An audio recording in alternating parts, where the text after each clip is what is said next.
Inside the world's toughest prison, Petak Island Prison, Russia. Have you ever wondered what it's like to be locked up in one of the world's toughest prisons? Today, we're taking you inside Petak Island Prison in Russia, also known as Russia's Alcatraz, where prisoners are subjected to some of the harshest conditions imaginable. From the freezing temperatures to the isolation and lack of basic amenities, it is a place where even the toughest criminals struggle to survive. Stay tuned as we explore the brutal reality of life inside this notorious prison and the men who are forced to call it home. Maquoketa State Park in Iowa boasts the largest number of caves in any state park in Iowa. This conservation area is a unique hiking destination with a trail system linking the caves, cave formations, and overlooks to provide a one-of-a-kind experience for visitors. While most of the caves are accessible to anyone, there are a few that are recommended only for experienced cavers. Over the years, souvenir robbers have stripped many of the limestone caves of their natural formations, such as the large stalactites and stalagmites that once adorned them.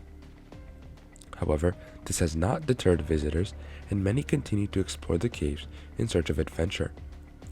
On one such visit, a group of friends discovered a small cave that branched off from a larger one. The entrance to the cave was narrow, blocked by cobwebs, and required a 15-meter belly crawl to gain access. The most experienced of the group went first, crawling quickly through the opening and emerging into a small domed room, about 1.5 meters tall and 4 meters wide. While waiting for the others to crawl through, the experienced caver examined the cave and suddenly looked up in horror. Despite not being afraid of spiders, he was taken aback by the sheer volume of them in the room. There were about 1,500 big spiders hanging from the ceiling. With egg sacs scattered around them, the caver warned his friends not to stand up when they entered the room in case they disturbed the spiders. As they crawled through the cave, his friends asked him questions about the spiders they were encountering. They were more tired than he was and wanted to know things like the spider's size, color, and whether they were furry. He answered that they were not very big and resembled black widows, but they were actually brown in color, and their legs looked lighter than their bodies. One of the friends noticed a pattern on the spider's back and asked if it looked like a violin. He confirmed that it did. Once they reached the room, his friend looked up at the ceiling and visibly shuddered from all the spiders. He forced himself to look at one of the spiders more closely, but then screamed to others to get out of the cave immediately. They all hurried back to the opening as fast as they could. It had taken them 20 minutes to get into the cave, but only 3 minutes to make their way out. When they were safely outside, the friend who had screamed explained that the spiders they encountered were brown recluse spiders, which are some of the most poisonous spiders in North America. The room they had entered was a brown recluse lair. Getting bitten by one of these spiders could cause excruciating pain for days, and their skin could become necrotic. After this frightening experience, they decided never to enter another cave with cobwebs, covering the entrance again. In a completely different part of the world, Lake Nyos is a crater lake located in the northwest region of Cameroon. It formed when volcanic eruptions caused a literal crater in the ground. This crater is then filled with water from rain or from water under the surface of the earth to form a lake.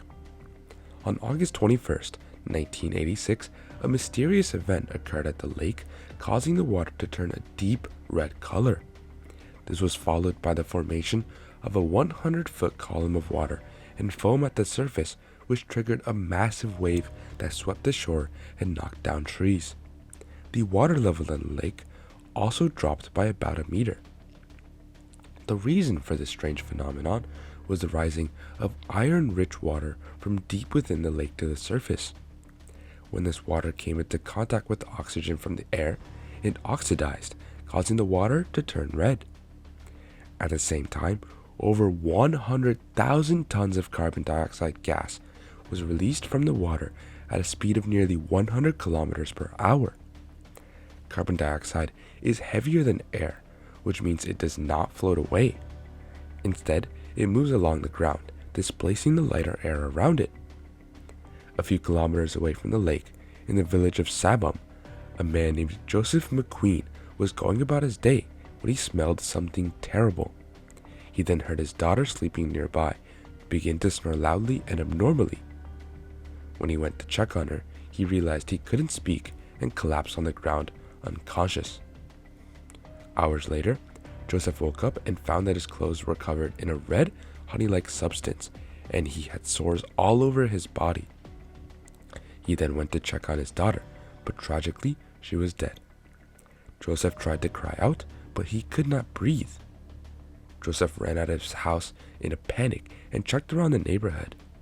To his horror, he found that everyone, including his neighbors, was dead. He eventually came across one friend whose family had also died. Together, the two of them had left the town and traveled to a hospital in the country's capital. Little did Joseph know, a nearby lake had caused this catastrophic event. Lake Nyos had released carbon dioxide, which descended onto nearby villages, displacing all of the air and suffocating people and livestock within a 25-kilometer radius of the lake. The carbon dioxide was mixed with sulfur and hydrogen dioxide, resulting in a noxious smell, residue, and sores. Scientists believe that a landslide into Lake Nyos caused the limnic eruption, which killed 1,746 people. The landslide displaced the carbon dioxide-saturated deep water towards the lake's surface. The pressure difference at a surface caused all of the carbon dioxide to dissolve out of the water and create the deadly gas cloud that killed all of those people. To prevent further tragedies, degassing tubes have been inserted into Lake Nyos to maintain safe carbon dioxide levels. In the final years of the Soviet Union, Vyacheslav worked as a prosecutor in Russia's Smolensk region.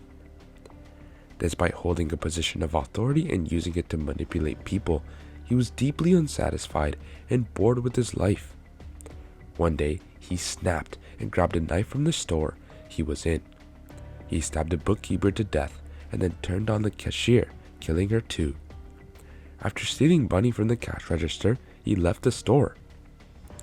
Although he didn't need the money, he claimed that he needed to feel something again, which is why he killed the two people. Vyacheslav was arrested and sentenced to death by firing squad shortly after the murders. However, on the day he was scheduled to be executed, he was informed that his life would be spared because Russia had installed a moratorium on all executions following the fall of the Soviet Union. This news was a great relief to Vyacheslav, and he became devoutly religious from that day forward.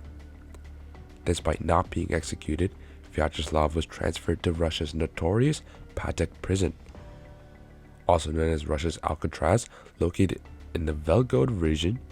This small prison is situated on the Ogeny Ostrov Island in White Lake and was created to hold Russia's most dangerous criminals. No prisoner has managed to escape from Petak prison so far. The prison is surrounded by thousands of miles of snowdrifts on either side and is covered in a barbed wire fence. In the summer, temperatures can reach 40 degrees and the mosquitoes are atrocious. In the winter, the temperature drops to -30, as one of the guards stated, "If they dig, they hit the water. If they swim, the guards will shoot them." In addition, each inmate is held in a 2-man room for 22.5 hours per day, 365 days a year. For the first decade they spend at the prison, they are only allowed 2 visits per year. Even after that, they only get a total of 4 visits. As a result, most prisoners have little to no contact with anyone outside of the prison because they are only allowed to receive 2 parcels per year. The prison psychologist has observed these inmates take approximately 9 months to adjust to their new surroundings, after which their personalities begin to deteriorate to the point of psychological destruction. Outside of their cells, prisoners are permitted to spend only an hour and a half in a small outdoor cage where they can stand and pace.